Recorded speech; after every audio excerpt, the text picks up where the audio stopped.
school campus. Yeah.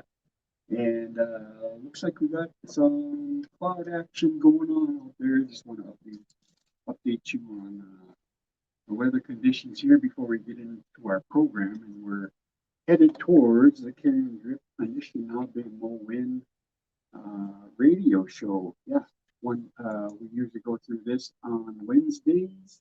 No, Tuesdays. Excuse me, Tuesdays and Thursdays every week, and we go right up until the noon hour. So it's about 2 hours of content that we bring you, and we're happy to have Aunty Karen here with us today. And I'm going to get you an update on that weather here in a little bit. In the meantime, we're going to start off with our introductions, and we have our guest here, and I'm hoping he turns into kind of a host. I think this kind of runs up his line of work, and as the language and cultural what is it, coordinator? Yeah, yeah. Yeah, for the reservation. So yeah, this is all it should be within his wheelhouse. And let's see here. I'm going to say Mr. Indigenous cause. Redbird is what they call me. So you can address me by Miss Cobanese. And Mickey Z in Dunedin. And that is indicating that the eagle is my clan. And Nanamidana, Nan, Libabu Nagis. I thought you turned 56. Hey, yeah. Nanamidana, Nigada, Ashinigadaswik. Ashinigadaswik. Wow, that's weird saying that. 56, one more trip around the sun. For me, yeah, that was yesterday. And that's how new it is anyway. Anyhow, that's my age, and Onanami Zaga'igan, or Onanami Zaagi'igining, is where I hail from, or where I am living, and where I am currently from. And Bizadunwieg, thank you for listening, and I'm going to turn it over to Nashki Benes, and he's going to introduce himself. Stephen Ness Indigenous cause. What quality do them? Asabikone zaagi'igining do the bar. Nisimidina hashi basic the Bunigizian. Ninano Johnson. Niminwendam Maya Mungum. Agewunuk Gintam. Oh, no commerce indigenous cause. Sabikone zaagi'igining ni abi uma. I live in Nett Lake, Niki abi uma.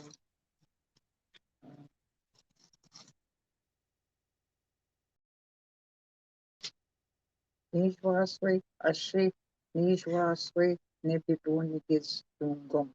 I said I'm 77 years old today. Nungum.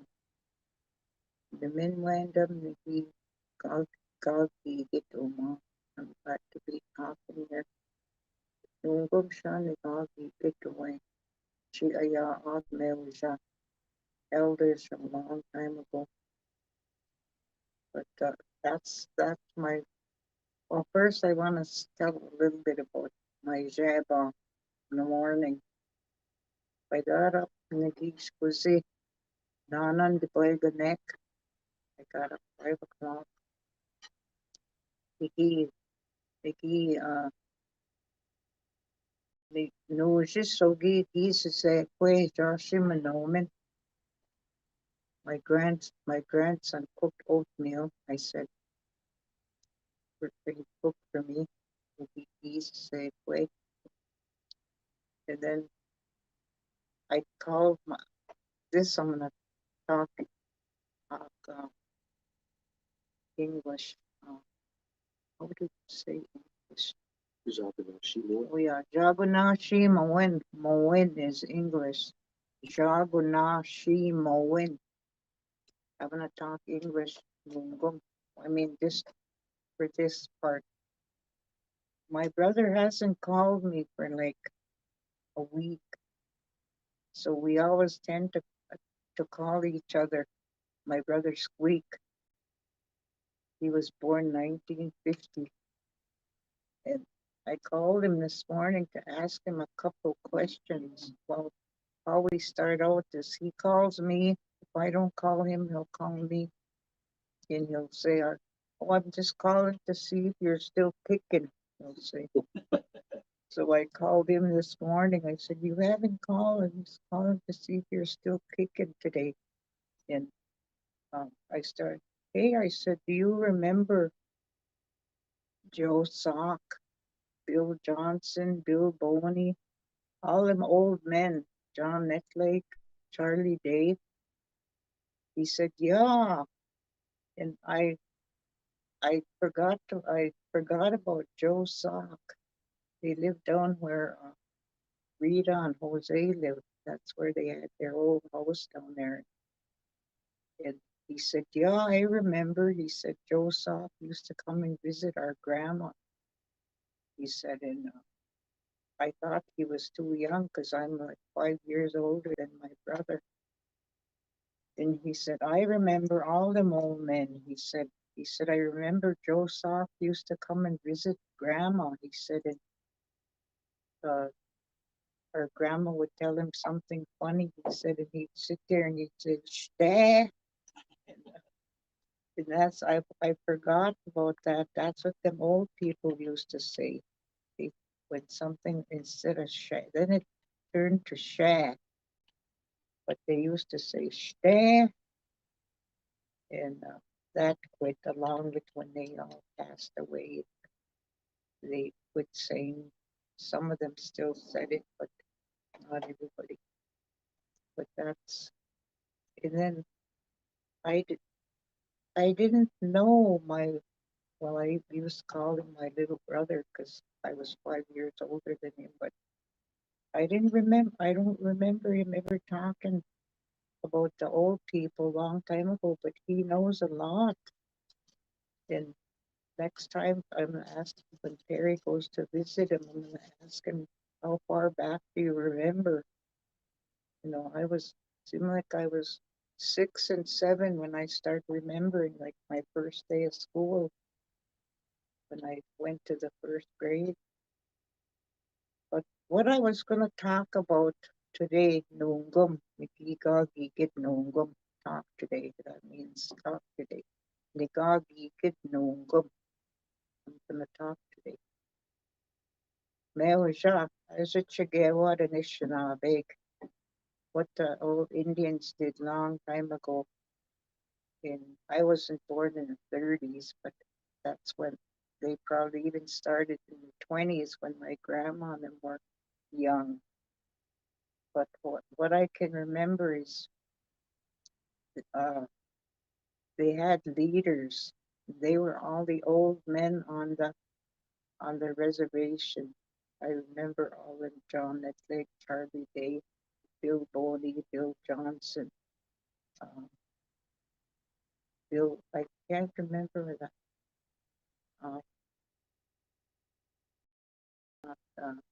Burnside. I think it was Bill Burnside. They used to have meetings at my grandpa and grandma's because they had a big kitchen, a big house, and then the leaders would meet at nighttime. Well, before they were going to have some kind of an important meeting, there was an old man named Jippo, and Charlie Fisher. yeah, his name was, but they called him Jippo because when he was a young man, he used to work in Jippo camps all the time. That's why they called him Jippo.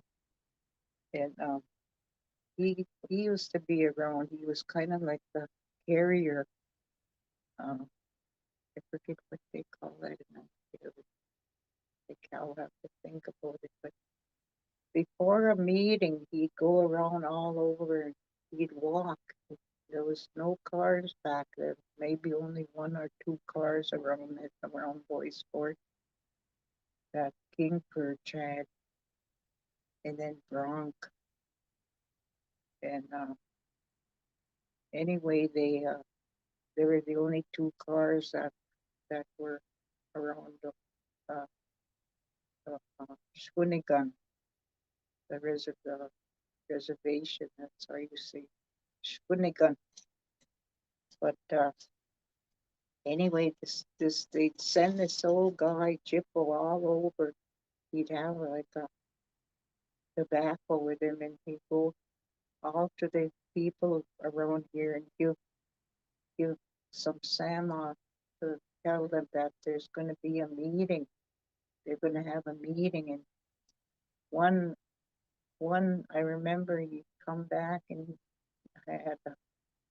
he gave that tobacco, that bag to where it belonged, and he said this one person, he's Akuzi, he said sick, so he did take the tobacco. He told him that he couldn't make it because he's Akuzi. So then, sure enough, all the people that he gave the tobacco to came. They come. I remember my grandma cooking a great big pot of something. I can't remember if it was wild rice and duck or something, or deer meat. And everybody came to that meeting. They bought their bowl and a spoon. They had them in paper bags. And I can't even remember what it was important anyway, why they invited all the people. And even there was some young people around there, like middle-aged, like therefore they weren't elders yet, but all the old men were in charge of the meeting. There was never no ladies on the leader, or just the old men. Until lately, they started putting in women in their things. But what they used to call a meeting was zaagi'igining. That was what they would call the meetings. They would see, you could see zaagiswa, that's smoking. And like zaagiswa is smoking. Zaagiswa polgan is polganas is a little cigarette smoking, you know. Zaagiswa is just smoke. And Zaagiswa we dig is a meeting, they used to call it. Would that be similar to like a dance, like what we sing the powwow? Like Yeah. Mhm. Yeah. Zaagiswa we dig. Only they would have all the old men would have pipes. Mhm. They'd have to carry their own pipes. Oh, I see. Okay. Hopeguns. But they would all have them sitting in front of them. They'd sit around and they'd have their pipe and their tobacco. And they all had their own tobacco. They had like a pouch and they had them little bitty pipes, them little kind, small kind that you smoke. Then the chief had the big pipe. And now I remember that was Bill Johnson. I remember he was a chief there. He was sitting, and yeah, they would sometimes, if it was a very important meeting that all people should know, that's when they sometimes they would just say you can come, or and like the young ladies would come listen, and they'd want to know what's going on, so they would come, and then they would eat. They would eat. I think sometime before or after. I can't remember when they would eat. I think it was after the meeting. Then my grandma would go around with a big ladle, and she'd give everybody a spoon of whatever she cooked. Then they would just sit around and talk and laugh and joke. Everybody talked of the language that time. Nobody talked English, although some of them knew English, but they preferred to use the language. I said, we'll never see that again here. Maybe when we go to the spirit world, we will. Mm. But yeah, there's, I'm always hopeful. I think our little babies are the key. yeah, we are. And that's what we have to do. And that's what I did at the elementary. Once in a while, I'd pop some rice, put blueberries and even strawberries and I'd have one of the kids pass them out. Like they go around the table and I pick two kids to go, one half the side and the other one, and give them each in their hand like a tablespoon. And then they'd want more because they all like pop rice. And I used to tell them this is what we used to do at our meeting when I'd want to go with my grandma to meetings at Burnside's. We used to. My grandma had her own dish. She used to bring, and she used to eat on it at home too. She she used it until the day she passed. Then my aunt Ruby put it away. They packed it with us, all of her stuff that they wouldn't put out in the woods after she eaten a book when she died. Eaten a book. Do you have any questions about the old men when they were doing the meeting? Yeah, so would all of them mainly just bring their own bowls Yeah, everybody would bring their own bowls. and then your grandma would just have that food or that soup cooked in a great big pot. Yeah, it had like a handle on it, and she'd pass it around to everybody. She'd pass it to the leader first, and that was Bill Johnson. And I remember John Nett Lake. He was really getting old, and John Nett Lake. And, and then a long time ago, they used to, the chief's son would take over if say the chief died, like if Bill Johnson died, he died, and his son would take over. His oldest son was Jack Johnson. That was Justin's dad, Jack Johnson. Justin Drip? Yeah, Justin Bonus. Oh, Justin Bonus. Justin Drip. He married Luann. So she was Luann Bones. She'd laugh at that, Justin Drift. But yeah, that was then Jack Johnson. If he would have passed away, well, he did, but Justin would have been the next chief. But by then they quit doing that. After all the old men died, they voted them in, like, you know, they voted people in there. And by then there was only a little bit in there that would talk Indian. I think there was just like Harry Bonus and Lafayette Connor. Yeah, they most of them too. Lawrence Connor, they could all talk Indian. And then it kept going up further and further, and pretty soon there was no one on there that could speak the language or do then they started hiring people that were fluent to do the invocations. And, you know, then by that, then it was fading away, all the stuff they would do, like let the people know everything what's going on, and they invite them to meetings, and they go pass out tobacco. They don't do that no more. You know, it's everything's changed so much day to day. You know, and I wish we'd get one or two or even three things back that that we used to do a long time ago.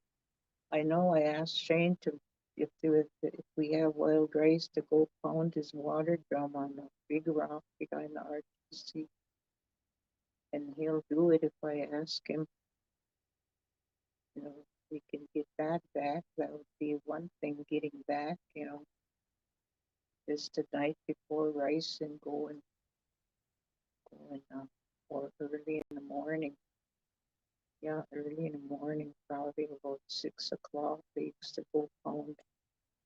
Well, then it got so they wouldn't pound the drum there anymore. They would just haul. Walter Drift used to haul her on that big rock, or Jim Drift, either one of them. Because Jim Drift and them lived close to the RTC right in the back. They were close to that big rock behind there. Yeah, and I used to listen into their meetings, what they were saying, and I could understand. I think that's when they were having a problem with about Wemptigouji's landing.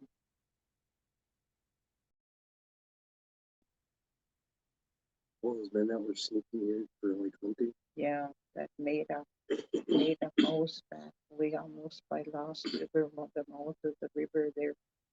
They probably thought people from the reservation couldn't see. It was really kind of quiet, you know, back then. And there would be people sneaking in through the rivers to rice, you know, probably to Lost River, that Nett River maybe, because you know you can get over to Little Fork through Lost Nett River, can't you? Yeah, that should lead you all the way up to like the Rainy River system. There you can go anywhere. Yeah, that's how that lake came in here through that way Mm-hmm. with their G-Mon. Yeah. boat. Probably a wigwash G-Mon, a birch bark Yeah. boat, canoe. We was G-Mon. Which buck boat. But I recently sat down with the Charlisi, our relative, in Monday for Elder Roundtable in Vermilion, and she said that you were Grandma's favorite. Karen was, I think she said Grandma's favorite. Grandma Geisha. Grandma Gizik, yep.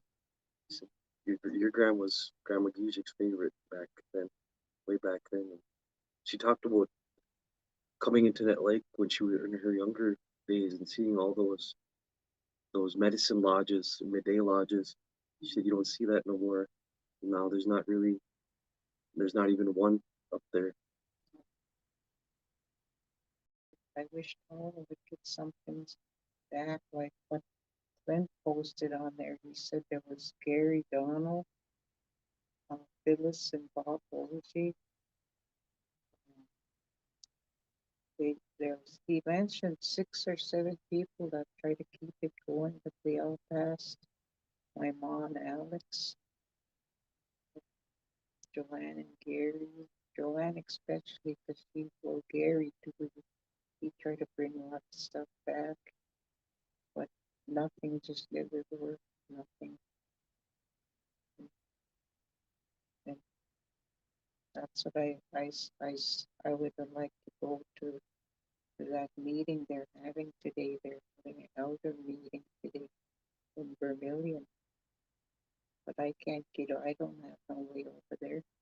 But I would like to bring up some stuff like the easiest things they can bring back to the reservation, you know, not like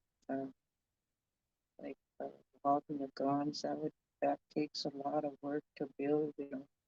Somebody could build them, no, you know. They could get like probably Vern Adams and Clint and all them younger men. They built them. They could call Don Chosa up here and Joey. Joey. They're all good at making I think even Joe Hogan knows Yeah, about Yeah. that too. he was teacher at our immersion camp. We had an immersion camp at somewhere in Healy, and Joe had a group. We were having a fry bread contest out there. I had a group, and all the kids wanted to come to me, and I said, "There's Joe and Rose." They had four bread makers there. Here old Joe Hoagland's group won. He made the best fry bread, and oh, he made good fry bread. Oh, Joe, I said, that's good. Well, how are you doing it? How did you do that? And he showed me how he made his. He used cold water, not hot water. Oh, really? But him and his group won the first place. Must be one of his relatives' recipe, yeah. Then we had ice out there. Uh, but we had it in the kitchen, and he said he put his dough on top of it, so ice, got it sitting on ice before the kids fried it. I don't know, but everybody liked his bread.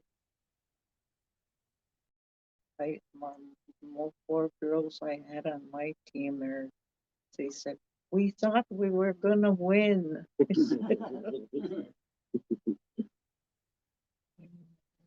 Good at promotion camps. We're planning one for this August. I have the group of core people that I wanna reach out to, and then hopefully sometime in August we want to do like a 2-day on the weekend. And I already talked with Orlando to see if KBFT wants to help and contribute too, and he said yeah they would. Yeah, that's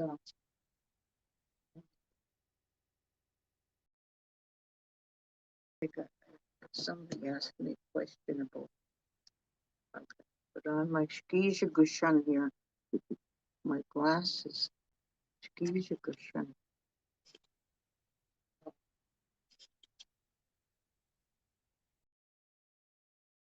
Oh, I put on a post. Niwin gijigat nungum. Thursday today. Niwin. Designation way Niwin gijigat. That means Thursday. Nungum today. I'm going to talk about how I seen our leaders interact with each other. Things change. This was late 40s and 50s. I watched them many times. I was only 7 years old. Their meeting place was at my grandparents' house at night. Sometimes they'd be there until, sometimes the old men, all the other ones would leave if they had like, a lot of them there, at least 10 people or more. And they would leave, and then the old men would be there sometime till midnight talking things out. Then they'd all go home, and they'd go home and nip off. But and then they were, and I never knew Squeak. Squeak was listening, and well, he was way younger than me, so he'd fall asleep early, and I'd stay up too, and like when they were having G-ski, and I looked through that we had upstairs, and there was a hole there, a peak hole where they let the heat in or let the heat down from the stairs, and I used to peek through that hole there and look at them having G-ski, and I could hear like a turtle in there. I could hear like a bear, and then somebody would see me and they'd chase me to bed, and I'd ask my mom questions. What are the sounds in there? She'd say Mikinak, Makwa, Maingan. You know, sometimes you could hear like little voices in there, but you couldn't understand what they were saying. Let's see if anybody ever seen one. That's something to see. You know, and then like things changed, but pretty soon nobody could speak the language at the meetings. So I think the last one that spoke the language at a meeting was Harry Bonus, Yep. Frank Benner. They used to all talk Indian. Frank Benner used to be at my grandma's come to a meeting, but he was a younger man. Mhm. So was Ray Drift. He was a younger man. There was something funny about old Jippo. I remember Lester was telling me this. He said they were one of the first ones to have a TV. Your grandma and grandpa Drift, and old Jippo would come and watch it. It would go off at midnight. The TV, Mhm. nothing else. And he'd get up and go. He'd get up and he'd stretch. And Lester said he would say, "Well, I suppose I can go home and kick the bucket." Say, they all laughed at him. But I don't know what he was trying to say. It's like, hey, probably, yeah. Suppose I can go home and kick the bucket. Did anybody go to this Ningham thing yesterday in Tower? Oh, the indigenous games that Yeah. they were doing.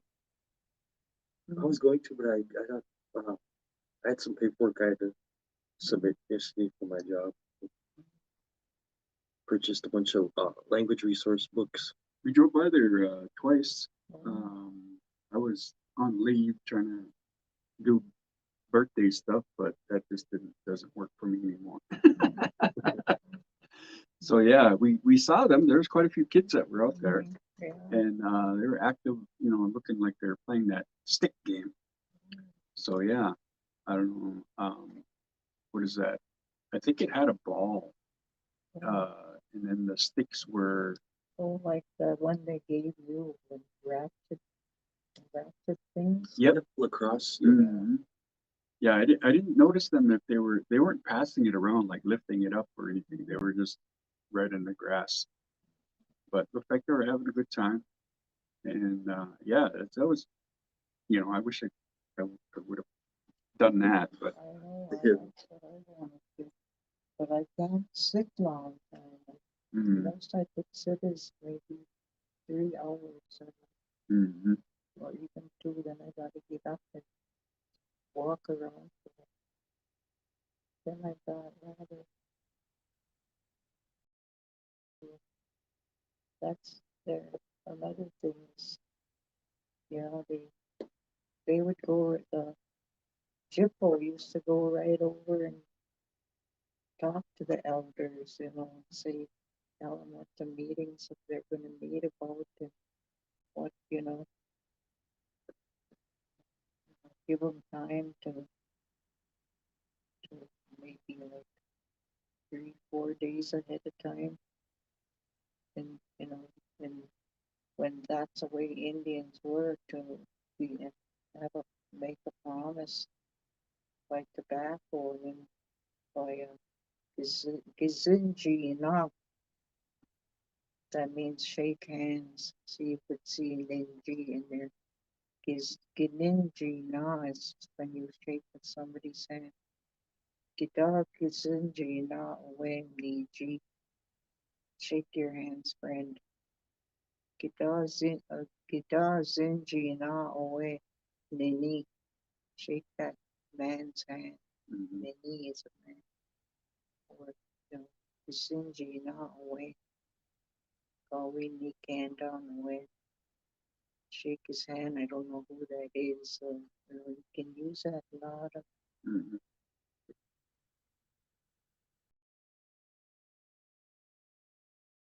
Then somebody was asking me how to say reservation.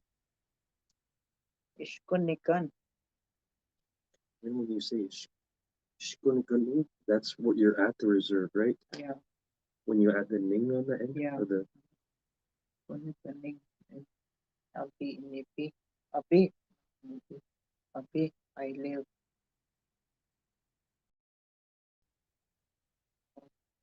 Aunty Kitija, Aunty Dijan, where you going? Shkunigan Reservation. That's what they should have. A little sign up there. Shkunigan Reservation. Asabikone, zaagi'igining, Shkunigan. Or at the graveyard.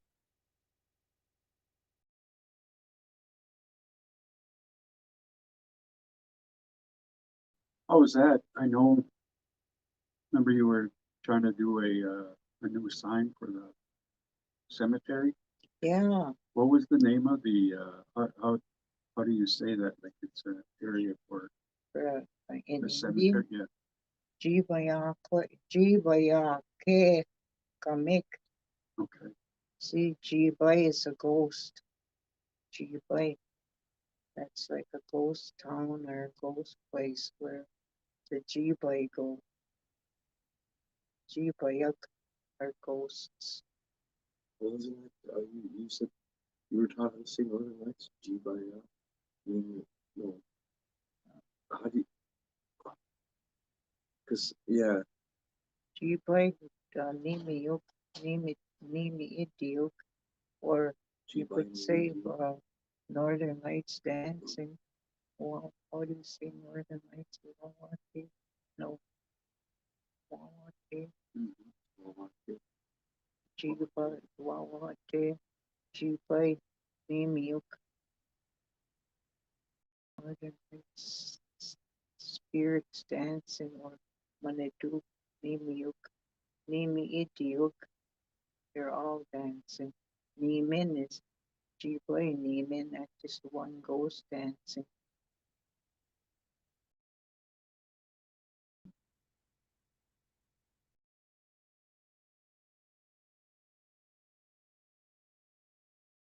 who's Robert Strong to you, Graham?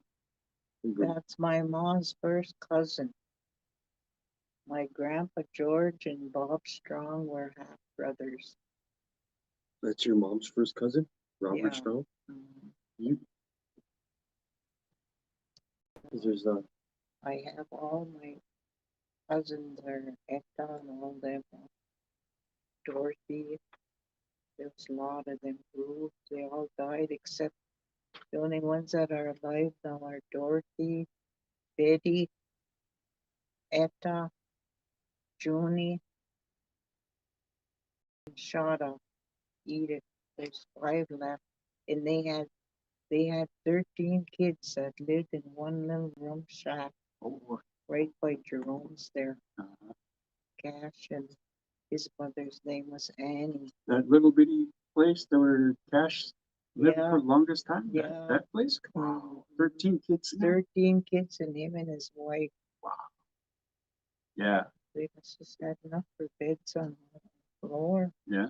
I don't even know what the square footage on that would have been, but it was tiny. I mean, it was, you know, It had like a 2-part. yeah, it had like a front area, which was kind of like a porch, and then Yeah. a main living area. Mhm. And I remember when he lived there, he just had his beds in there. Yeah. Then he had a little cook stove, one of the tiny cook stoves. Then Squeak used to live with him. Yeah, yep, yep. That's what it was during our teenage years. I think they lived there. I remember one time we talked them into, we used to race, not race, but build these go-karts every summer. Me and your dad and your uncles. And then we had on the other side, your uncles on that side too, like your mom's family. They would build go-karts also. And so what we do is we find ways to race them, like push them down that hill. I can't remember what they call them nowadays. Soapbox? I think they call them soapboxes. But we all try to build the best one we could, the fastest one we could, So we push everybody down that hill, starting up by the cemetery on top of the hill there. And then you push them down that road, and we'd go all the way to see how far we could go or how fast we could go. And yeah, them were good times. I mean, I think that was like when we were, let's see, about 10, 11, 12. You probably saw us out there playing Yeah. around all the time. Yeah, but it was always a good time, and it kept us busy all summer long. We'd make these things, and either then we had to get crazy, of course. So we start building uh, like smash up derby type things. And I remember who was it? Your uncle Mike and um, who else was there? Mark Bellinger was there too. He was living with them at the time. They would build these ones, and we'd have these little smash up derbies where we'd take whatever vehicle we were building and we'd go and see whose would last the longest, and we'd have a driver inside of there, and we'd go running at each other as fast as we could, and boom. It's lucky we didn't really get hurt or anything, but it was fun. And then Cash was watching us out there one time, and he was saying, "What are you boys doing over there anyway?" So Mark went over there and he said, "Hey, we're trying to we're just racing these things down the hill." And then remember when Jake lived over there? That's when he lived over there, and in where Jerome's at now. And let me see, Rocky and them were still there. Greg Strong, uh, yep, Sonny and Connie and Kathy and Chris and all my cousins there, our cousins, and so they were living right there. And I remember, what do you call it, Cash. So we were trying to oh, we finally talked him into getting on one of them things that we built. And reason why I brought up Rocky or Greg is because he had, remember Jig and them had snowmobiles. Mm-hmm. Yeah, so they had snowmobiles and they had these things on them that were called bogey wheels. They're the tracks. They're just kind of soft, rubbery things, but they had bearings on them, and they were like fast. That's what we tried. But what's crazy is they weren't wide. They were just big enough for a snowmobile track. And even at that, they're a little bit, probably 12, 14 inches apart. But our go-kart was a little bit more wider than that. But we wanted to we wanted to use them go-karts. So we always had the problem of it tipping just a little bit, if you didn't go down in a straight line. So anyway, we got Cash on, them guys got Cash on there and then they sent them down that hill, and he was just yelling all the way down there, and then he was laughing, and all of a sudden he lost control, and that thing went flipped over. And I remember he was rolling around there, and just like, he was going like that, and we were like, "Oh, better go check on him," So we went down there, and sure enough, Jays, he got all scun up. Yeah, he was bleeding from his forehead, and yeah, but he was pretty well inebriated, so I don't think he felt too much. Yeah, oh, he dared. Oh yeah, yeah. So that was always a memorable deal that we had, and especially those summer times with Mark and Pete and Mike Rock and Mark Bellinger. Those are the kind of things that we did to keep ourselves busy. That's crazy that you brought that up because my dad did that with us one year during powwow time, Saudi Baga days. Oh, really? Yeah, he had a bunch of kids. We took the day like maybe 3-4 hours early, and then he helped us build like go-karts. And it was me, I think JK, John Kingbird was there, a few other people. We actually built go-karts, and I was wondering where he got that from, that because it was something the police department helped put on too. Oh, really? To build. This was a long time ago too. This had to have been like 20 years ago, 21 years, when I was like 10.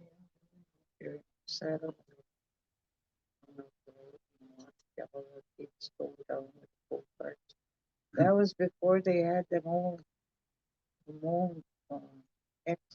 machines or phones like this.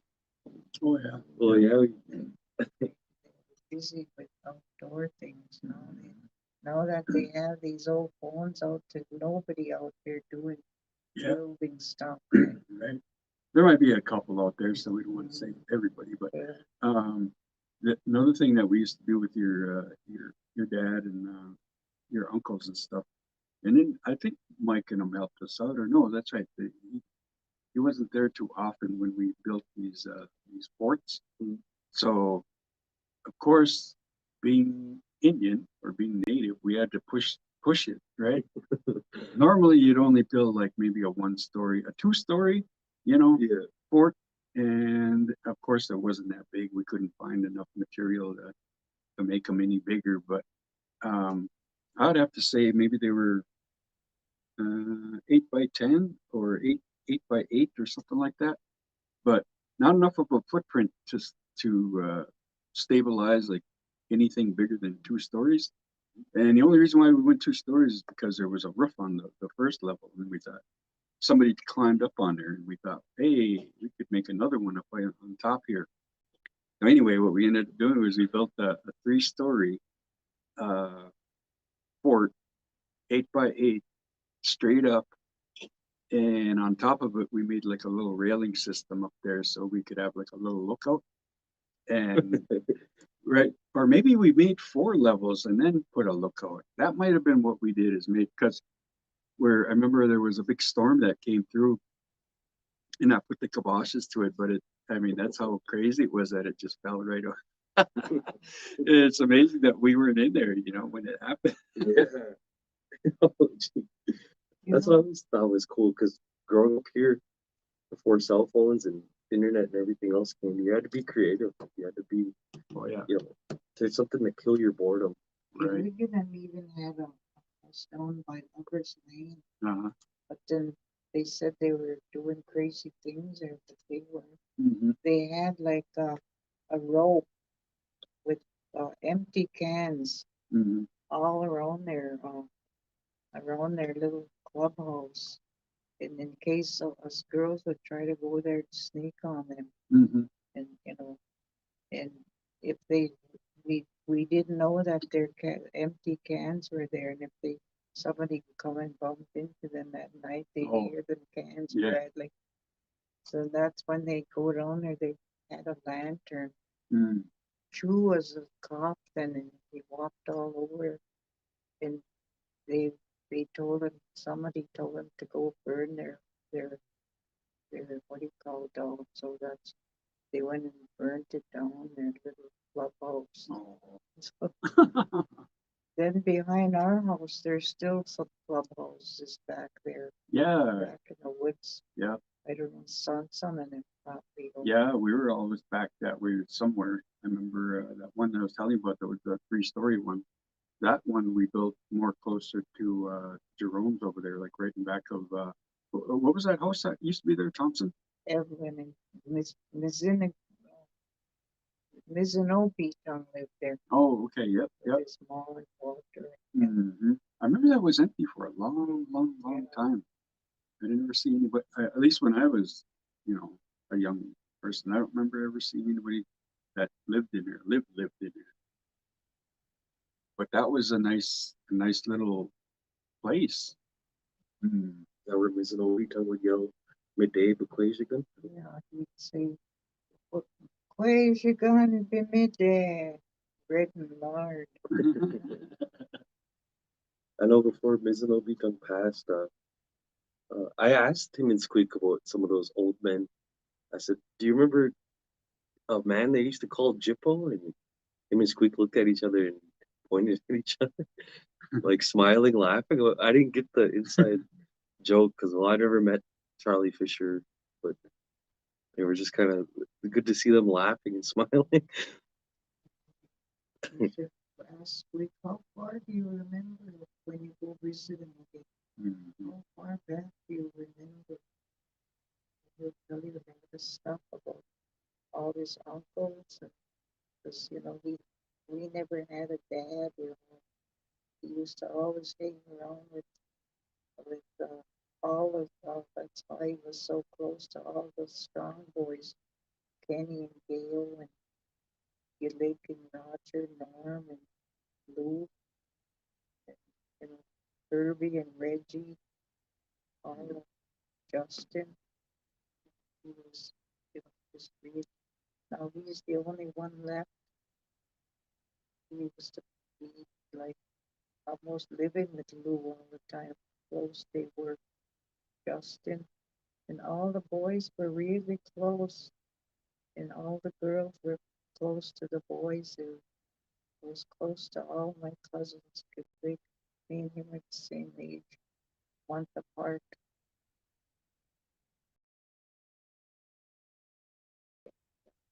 Good times. Yeah. Nowadays they got too much stuff out there, too much, TV, too much phones, Video games, texting. there's so much going on, because everybody's got their interests, whatever it might be. Some people are like so focused on their work life. I find myself in that category, being here, but I really enjoy what I do here.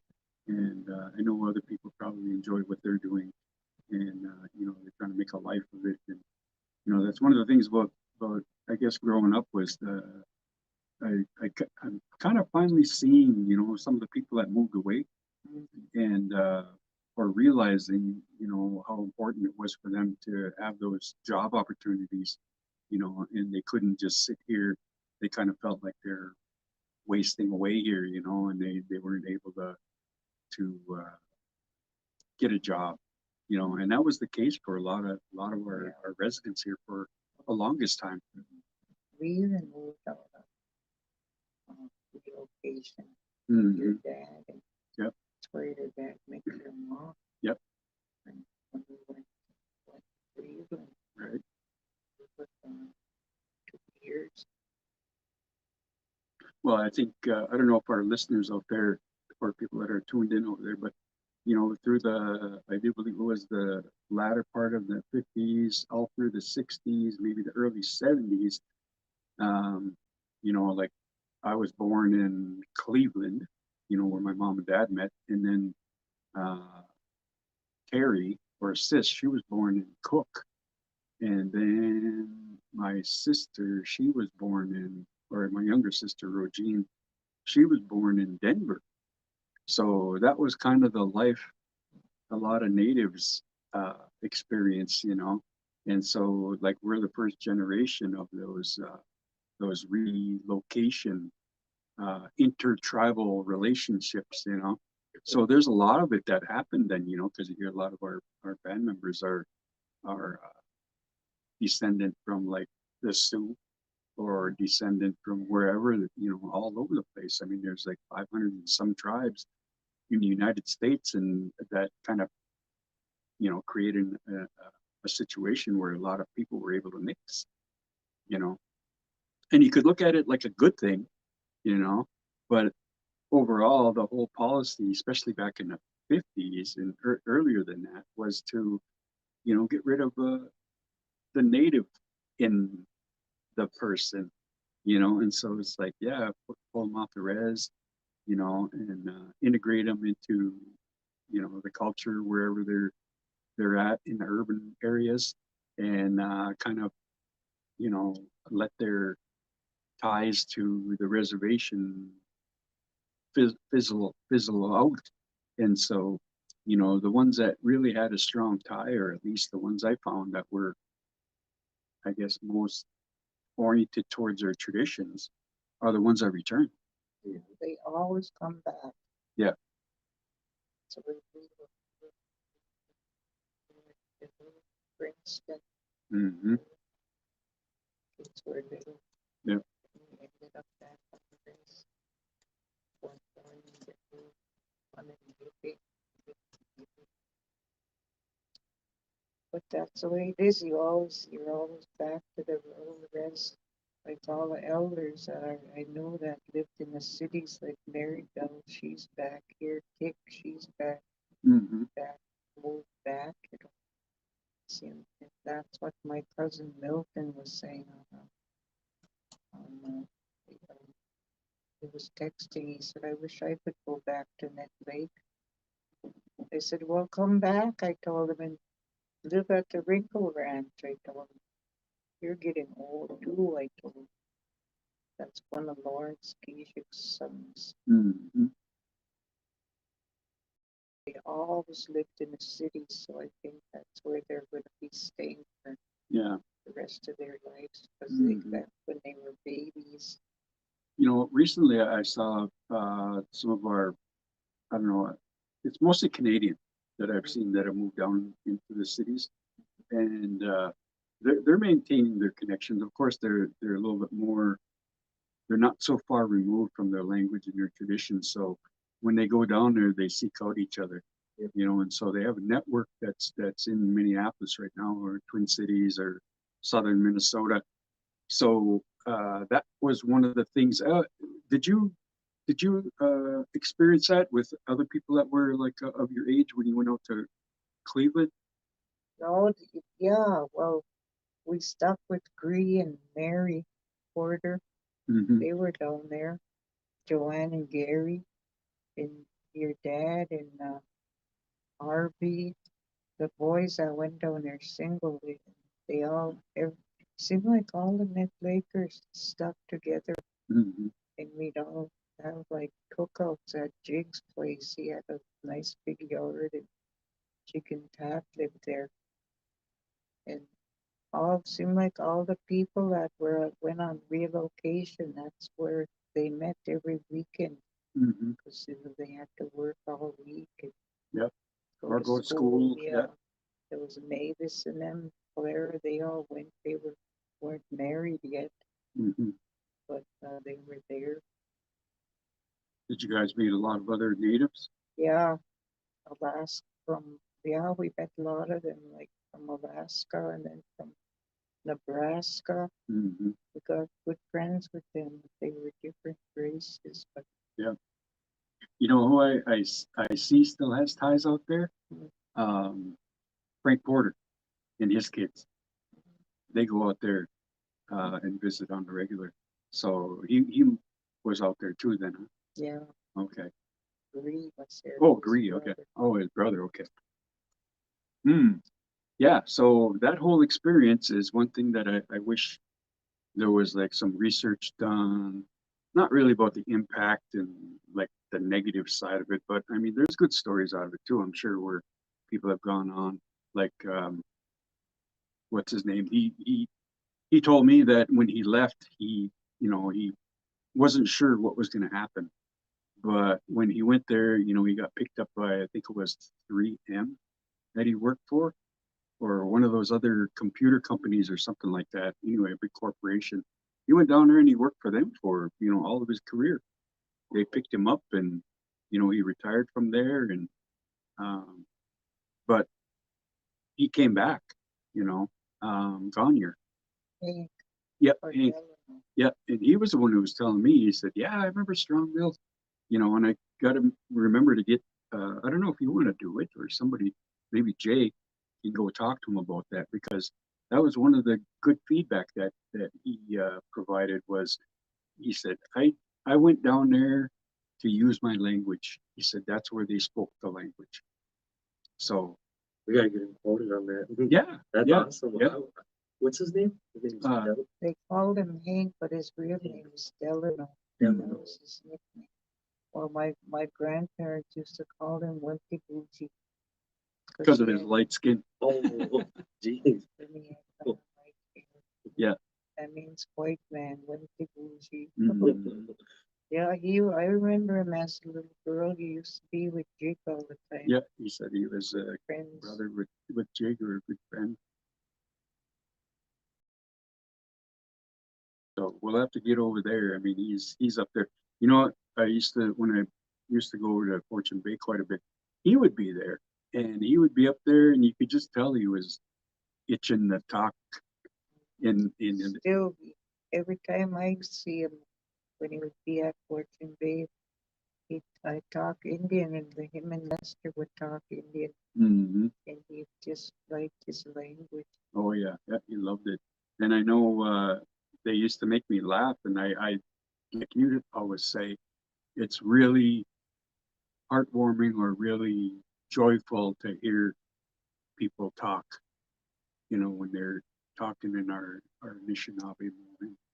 and he'd be up there and he'd be joking around, you know, with I think it was, oh, I know, Joanne Hanks.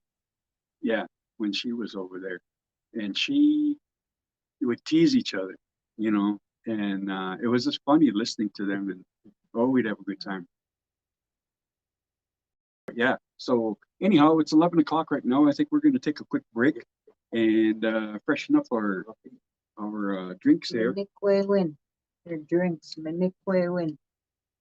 So we'll be back with our Anishinaabemoin programming, and I am going to break into some of our weather and events that are coming up. We got a couple of events on the board as far as KVFP is concerned.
farmer. I don't know. Probably you'd say market like a store. Adaway Gamik, Yeah, don't or Adaway, Daway Kamik. oh, Daway Gamik. Yeah, Daway. And then farmer is a gitigan. Nini is a man, farmer man, market. That's me. It'd be, what do you call it? Not Gitchy, yeah, but, what's that word we always kind of called each other? Like old man, Kiwezi. Kiwazi, yeah. So that's, Kiwezi is for game or down anyway. I'm starting to realize how, remember, Albert, one of my great uncles, he'd be outside all day long. And I know why now, because you have to move slower, but you still want to get to everything that you need to do to take care of your everything outside. So you just kind of take it easy, you know, and there's no deadline, there's no, you know, so you just kind of go with the flow, whatever's happening. You know, got the energy to do it, you do it. And yeah, there's no time to go back in and out of the house all day long. Brody, just a couple of days ago, he was at the house. I got up from my couch and I went walking into the kitchen and he asked Brent, he said, how come Grandma walks so slow? I'm slow. I'm not fast. The Lainsville girls were calling me Nuka Miss Mickinock. Grandma Turtle. Well, geez, when I went down to visit Donald, he lives in Minneapolis. Every store we would go to, we'd walk just fast. I'm like, geez, why are we walking so fast? But that's how it is. Their lifestyle down there. When they go places, they hurry up, they rush, walk fast. You know, don't waste any time because traffic can. No, I could never live in the cities. All the noise and all the traffic. I'm glad we were put back in the sticks where it's quiet and no big heavy traffic. And I think Donis and little Don are going to be living in the cities forever till they're, but they don't, they don't really, when they come up, they don't stay long because they're lonesome for the cities, you know. Maybe they'll, when they're old and their old age, maybe they'll come back to either Michigan or Nett Lake, either place. I know. I'm happy for them though. They're doing really well. Yeah, they're both educated. Mhm. Little Don's fixing what is the air conditioners and everything. Yep, Little Don's got a union-based job where he's got his benefits, you know, taken care of. He makes good money. Donis too. Donis is a director, I think, at one of those Native Orcs organizations down there, doing really well for Yeah. themselves. Really, really well. Proud of them. Yeah. Glad Parker will be a cop pretty soon. Yep. He's got 3 weeks left. Yeah, he just passed his firearms qualification. His training for his policemen need to, you know, have their certification and on their weapons training and everything. So he just got that done. So They have four cops in my family, and I'm proud of them. But I'm scared for them too, because you hear police getting shot, you know, and in a big busy town, you know. Gilnod is went to Bougieg out there, you know, what the name what Gilnod is you not a crazy. He need to crazy. how would you say? Would I say Zom was Zom was How would you say a lot of weapons or a lot of firearms? Zama. How you say gun is Bosch's. Bosch's a gun. I lost that gun. word. Boschkijikan. Yeah, that's a gun. And then Wukamon, there are all kinds of weapons. Yeah. Wukamon, Bosch's a gun. Dangerous world. You know, living in those big areas. Yeah. Anywhere's, you know, can be dangerous, but That's why I could never live anywhere else but old Skunigan here. Zambashkijikan out there. A lot of weapons out there. Yeah. So when you gonna start working for Boys and Girls Club? Next week, Next I'll be week. working with the youth Tuesdays and Thursdays at 1 p.m. language activities. Yeah, that's all the ones that are up there. Yep. I want to start them on a light curriculum and get them introduced to the language. You know, I know Ryan Bejan does a lot of language work with them, and then I just want to do a little more because I know in the summertime that's when it seems like They forget. they forget. So That's what when I was teaching there, it started in elementary. By at the end of the school year in May or June, they'd go home and they'd have nothing for them all summer long. And they'd come back in September and I'd have to teach them all over again. They wouldn't stick, they wouldn't, you know, if they're taught from first grade to sixth grade, they're gonna know, it's gonna be stuck in their little heads, their little big one. And, you know, even if it's year round. And that's why I try to put stuff on Facebook, like writings. And somebody posted, you have to pay now. She said she got a bill for Facebook, sorry, $5.99. to use Facebook. Yeah, You sure? yeah, that's what this lady posted. And I said, I can't be posting anymore if I'm gonna have to pay $5.99. I think it's a month. I'm not sure if it's that much. I'll have to quit posting if I just, I don't know, it's so hard now, especially if you're living on a fixed income. I barely, well, guess I'm okay if our bill ain't that too big on my phone, but once in a while I have to get shut off sometime. It's a long way till Shumigwin.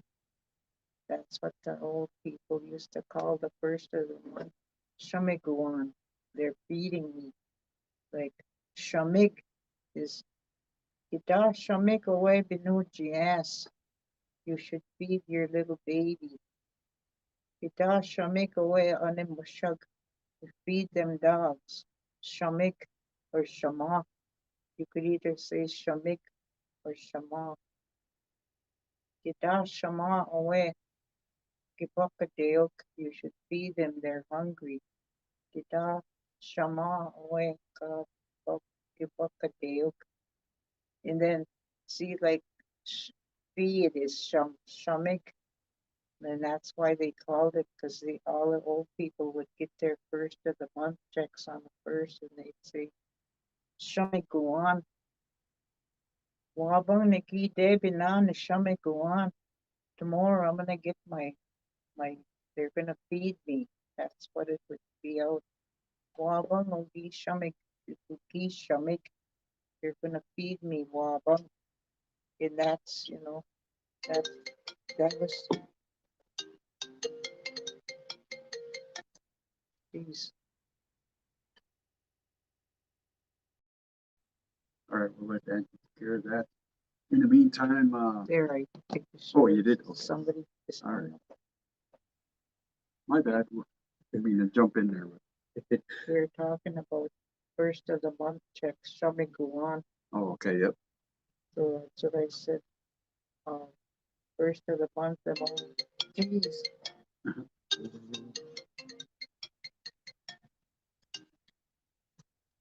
Maybe they got something to share, Who is this? or maybe it's your Nijikwe. Oh, Rita. Did you hear anything? But yeah, so we got Nashkibanes here from the Heritage Center. He's got some material in front of him. Do you got anything that you wanted to cover? Yeah. I just wanted to talk about what we did, my notes from the language revitalization meeting we had. And there were some good ideas and good input at that meeting from Mildred Holmes, my gram, Stacy Palmer, Ruth Porter, Jenna Porter was there. There was a lot of good input and a lot of good. Some of the notes that I had here were Jenna Porter said in the meeting, the language is important to me because I want my kids to speak it. Karen Drift added, getting the language back, it will have to be done through our kids. Shane Drift wanted to develop our own books, like Anishinaabemoin 1 and 2, teach by seasons, spellings and how to pronounce. And Ruth Porter and Stacy Palmer added that they would like to see older teachings and old ways come back. Afraid to speak from the boarding school trauma. Have kids do a short 2-minute video of them telling a story in the language. Put more videos on our social media pages. So yeah, there was a lot of good discussion and good. When was that meeting? I think that was May 31st, about 3 weeks ago, 2-3 weeks. And I'm planning another meeting in Minneapolis for our band members that live in community, our descendants too, that live down in the urban areas. So you always get a lot of good input in, when you look at a subject, sometimes you can get tunnel vision and you think that, getting opinions and advice from the outer circle can really, really help, a lot in ways. And that's what, I recall as a kid, when we would sit down and you would hold language tables for your grandkids right at the house. And that's where I want to do this immersion camp. I think that I want to do something different this year. I want to try have it in the back of your house. And like, how traditional would that be, that these kids coming to this camp for 2 days at your house, coming to a traditional, natural first speaking elder? I think that would go a long way. And I remember Grandpa stating one day he was getting mad at us because a lot of the other grandkids, our cousins wouldn't listen. They would gawin ginudasi. They wouldn't listen. Gawin bazindasi. They wouldn't listen. And my grandpa got mad one time and he said, if there was a way that I could transfer in my head what I know to your head through a machine, like a tube like thing, I would do it, but I can't. So you have to learn these things on your own, and you have to take them very seriously.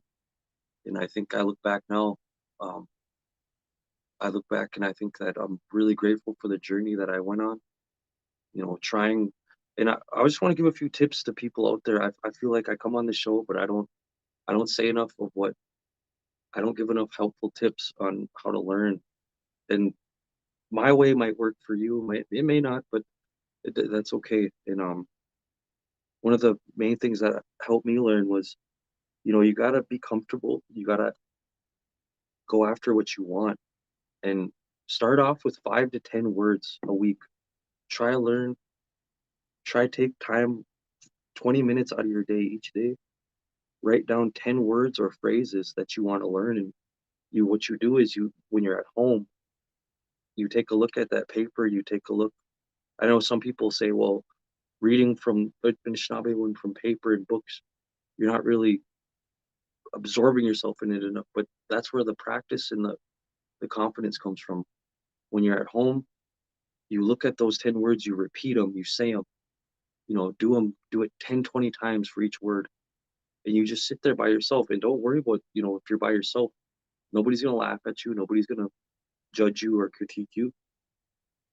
just sit at home 20 minutes, 30 minutes a day by yourself, and start each week, start with 5 to 10 words.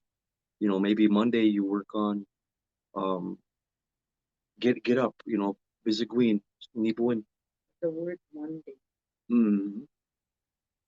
Yep. And that's how, because a lot of people ask, like, well, how did you get so get decently at speaking? You know, I had to sacrifice a lot of time in free time, and then I really worked hard at it. I had to actually ask questions. That's another thing too.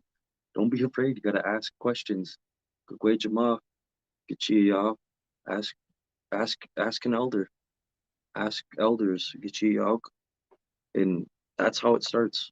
And I just feel like I held that in for so long. I should have been talking about that from the get-go. And but that's where it starts. You know, you build your confidence at home.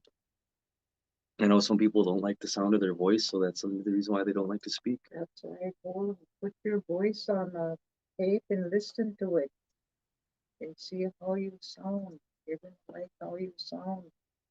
And like it helps to this being with the elder or talking with the elder or living with an elder. Like Anthony this morning, I asked him in Indian, still Tagan, I said I needed the salt because I was having the fully cooked us and I eat my oatmeal with salt and pepper and butter or bacon grease. I'm hungry. Yeah. And then just, I said, kita bitun Jew Tagan, and he could bring me the salt. Then I said, the pepper, we sagat, I told. That's how you say pepper, we sagat.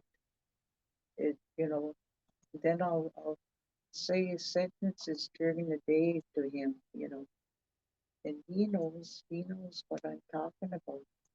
But I think his, he did tell me a laugh. Him and uh, him and Carlos talked to each other, and Carlos must have told him somebody knocked on my door, and Anthony said he was gonna say it must have been a Manitou, and he's told Carlos that it must have been a Wemtibushi. And he said he said he remembered. Oh Did yeah. I tell him of when I was supposed to tell him of Manitou, the spirit. Yeah, that's I saw somebody too there on a post.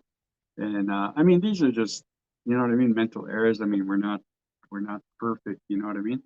So somebody had put up a picture of I think it was a frog or some other animal, but they referred to it in the wrong way. They said it was a beaver. Oh, a mick, there you go. So, but yeah, those are just things that, and yeah, we get a quick little chuckle out of it, but that's pretty much it. I mean, it's not like we're going to go there and persecute you till eternity or anything like that.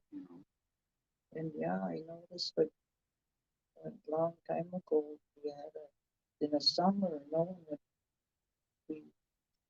we nobody put up a language program for the summer for the kids. So I thought, well, I'll put one up for my grandkids. And then Mike Hayes' kids were there, then Aisha and his boys, Nick and Sander, I think, and then all my grandkids.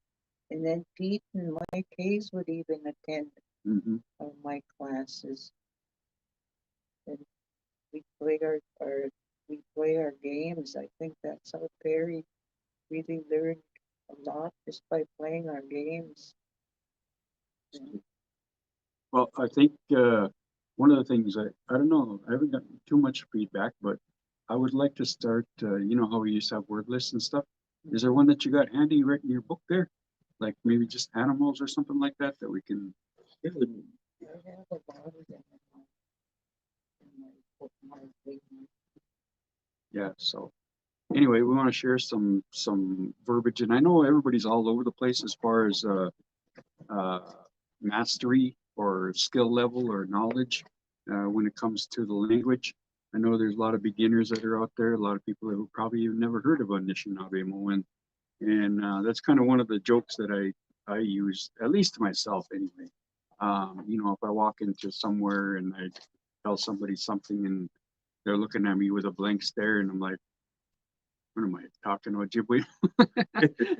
You know, but it's something that just takes practice, like you were talking about, Perry, and you know, getting familiar with it. I know some people would like I'm trying to imagine Anthony back there coming in and talking Ojibwe Moan, and just how deep his voice would be, you know, saying the words that I say, and I'd be I'd be like, wow. That's, somebody said Anthony would be a good announcer because he's got a deep voice. Yeah. We'll get him on the air here. I'm slowly working him towards that. So, but yeah, that's awesome. So if we can, I'll let you go ahead with your word list there. Here, use one of these. Cover all of them. I got a lot of word lists here. There's three. If anybody wants one, call George up here. He can have one made for you. Yeah. We got a lot of, if anybody wants to learn any more words, just take 5 or 10 a day, like Gary said. Mm-hmm.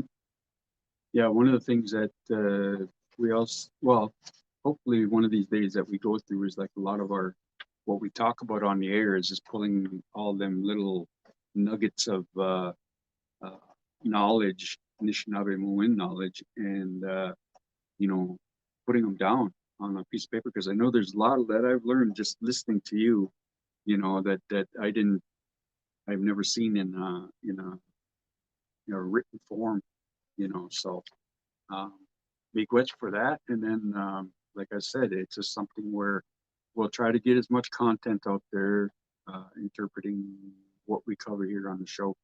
Yeah, they have like numbers, birds, animals, trees, cooking utensils. Mhm. Yes, And that other thing that you said too, about, you know, how we don't have them little filler words between the language, and that's what kind of like is neat about it, is that your brain already fills it in. You know what I mean? yeah. Like your brain already says, okay, this is could it mean these things here, and your brain automatically connects them. So if somebody's saying get to gone in your knee, you're already knowing that what he does. Yeah, maybe he knows a man. Yep. He gone as a garden, Mm-hmm. so you put it in a farmer. Yep. So yeah, and that's kind of in your head from that point, and then so you kind of say, oh, garden. Oh man, hey, that's a farmer. You know. So it's not necessarily like we have a word for for a farmer. It's just what he does. You know. Oh, the word list? Yeah, Okay. some words.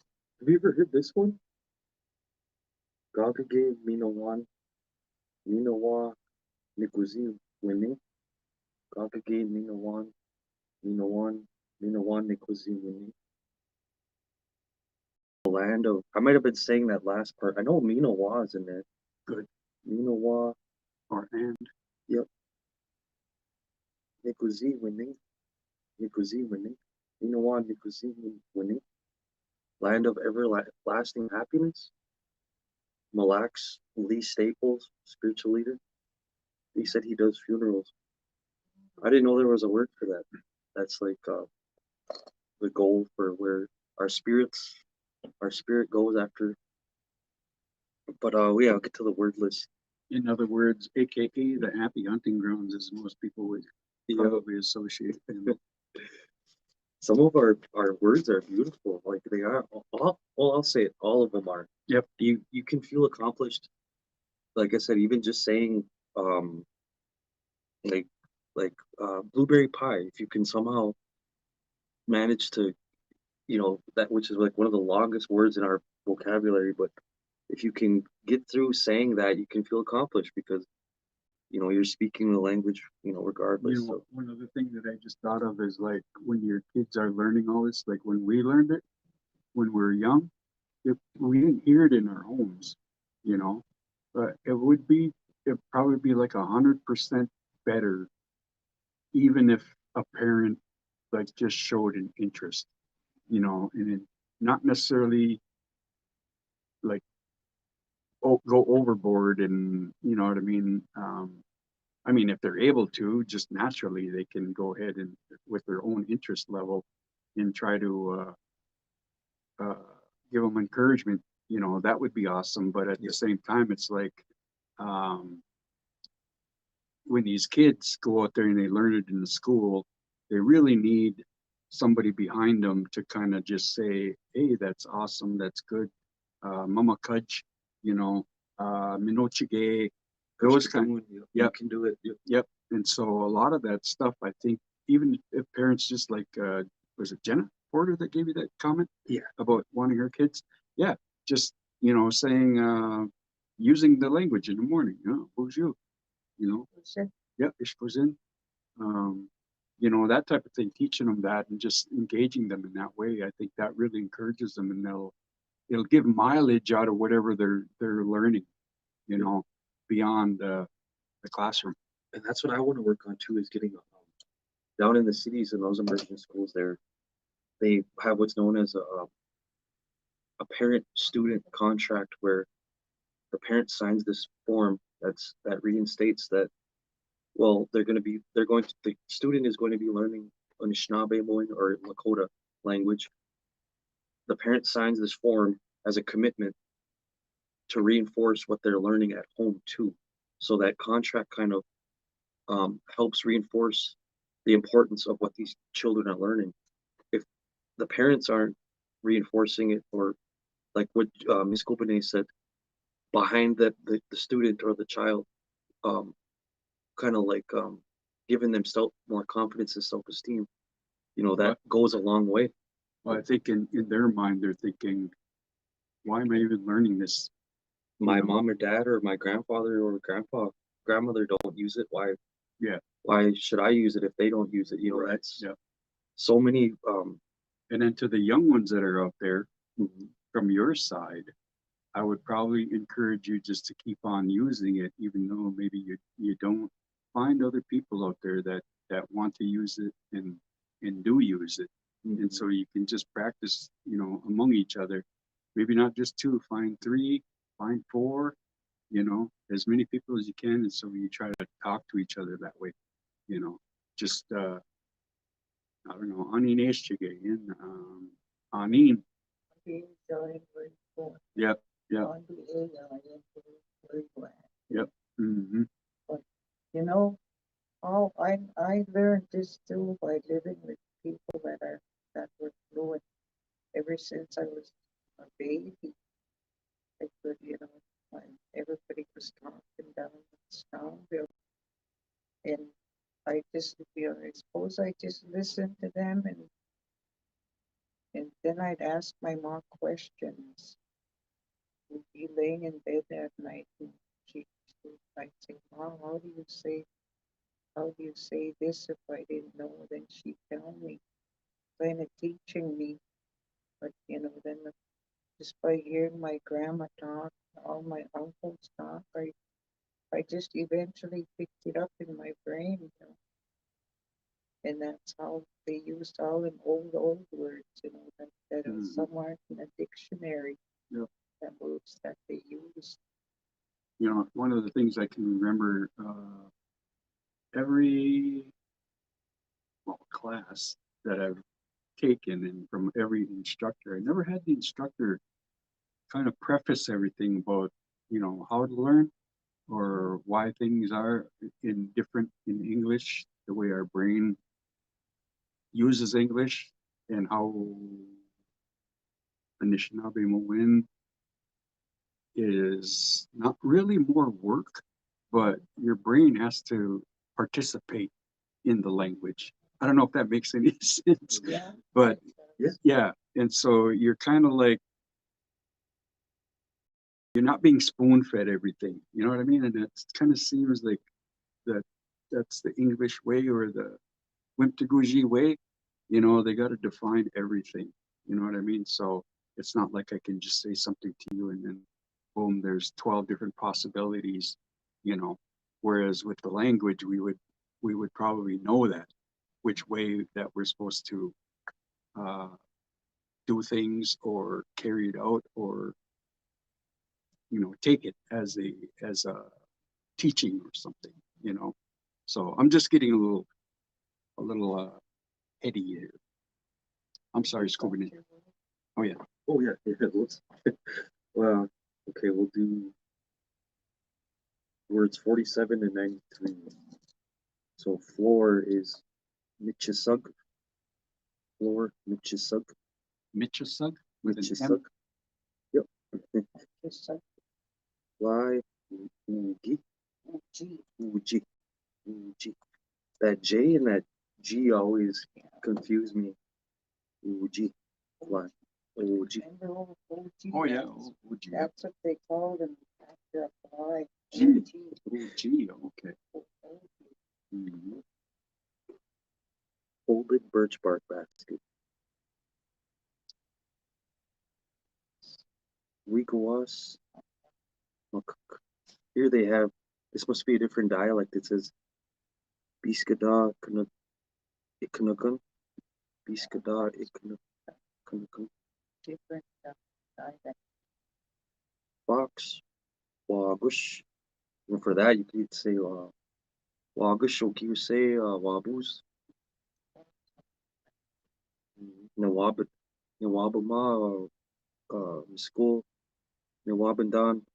Nawabandan, Miskul, Wagush. Nungum. Frog.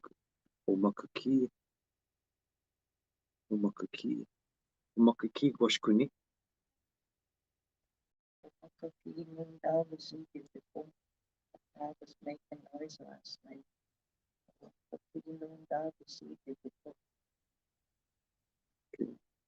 Golden Eagle. Ginil. Golden Eagle. Ginil. When just so be was in the car, so we know Ginil. grandchild was named Ginu.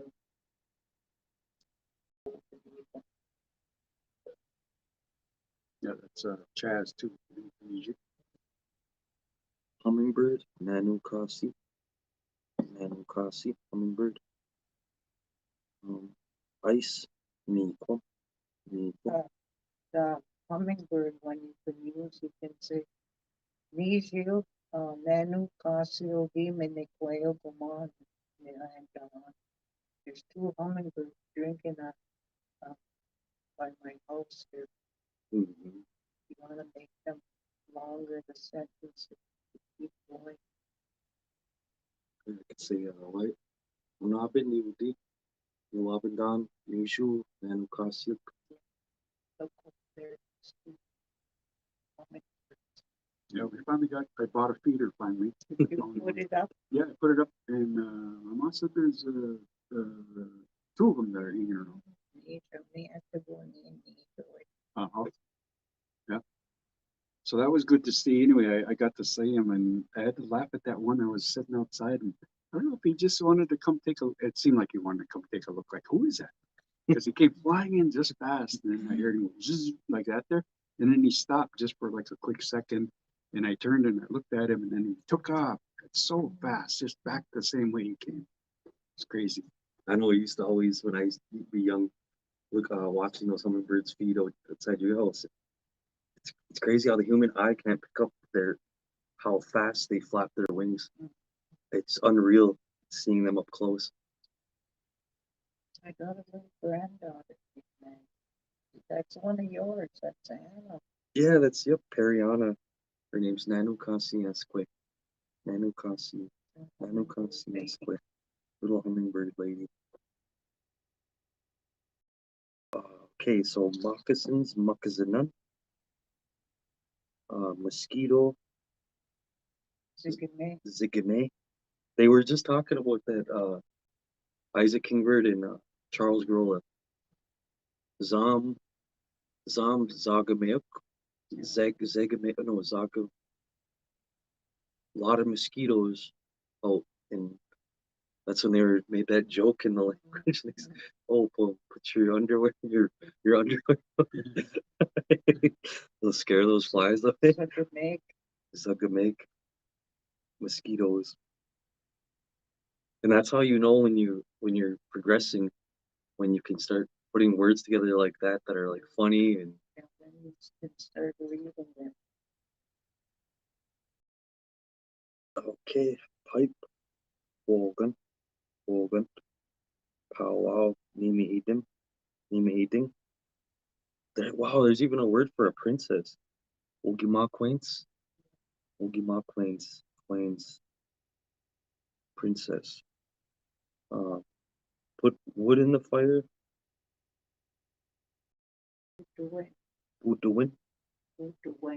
Bootawin, build a fire. Yeah, I say that all the time when we were in wood. I say, Kowena, Nikki, Mishkan, or go away. I'm gonna get up and build fire. Kowena, Kishkan, Nikki, go away. Nishkan, ni Bootaway. Nishkan, I'm getting up. Nishkan, ni Bootaway. J-Bach. I got up and made fire this morning.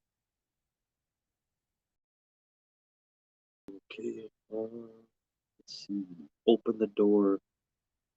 Wakakunan, Nishkwandam. Yeah. Wakakunan, Nishkwandam. The door closed. You could say, Nabin Chike, Bichasuk. I'm cleaning the floor. Nikki, Chige, Jesus, make cleaning my kitchen. Jesus, is when you're gonna cook. We're gonna ask Jesus, no, I've already to cook this morning. Oh, Egago, almost. They are there, no. How do you say well done? Egago. Yeah, now wait, almost noon. Okay, that's going to do it for today's show. Stand by for National Native News with Nijikwe, Antonia Gonzalez. All right, you guys have a great day.